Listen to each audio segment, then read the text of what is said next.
আজকে সকালে উঠে দেখি আমাদের ধান ঝাড়াই হচ্ছে, তো বাড়িতে এসে মা একটু দোকানে পাঠালো। দোকান থেকে এসে দেখছি আমার মেয়ের এই দুষ্টুমি শুরু করেছে আজকে নতুন রকম। তারপরে এই পুচকুটা বেড়াতে এসেছিল, ওকে একটু দেখলাম, মেয়েদেরকে খাইয়ে দাইয়ে স্কুলে পাঠিয়ে দিলাম। তো স্কুল থেকে এসে আমার একটু কম্পিউটারের দোকানে কাজ ছিল, সেটা সেরে বাড়িতে এসে স্নান সেরে কাপড় জামা ধুয়ে খাওয়া দাওয়া করে নিলাম। খাওয়া দাওয়া করে একটু ঘুমিয়েছিলাম, ঘুম থেকে উঠে দেখি তো আকাশের এই অবস্থা, একদম থমথমে পরিবেশ। আজকে খুব গরম করেছিল বিকালে। তারপর দেখি বাবা যে ধান ঝাড়াই করে কুটোগুলো থেকে ধান আলাদা করছে, তো বৃষ্টি এলে এক্ষুনি ভিজে যাবে ওই জন্য।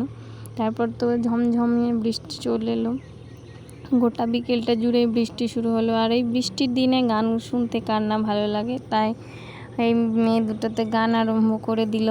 তো গান প্র্যাকটিস চলছে এখন এখানে। তারপর এখানে মেয়েদের খেলাধুলো চলছে। আজকের দিনটা তো এভাবেই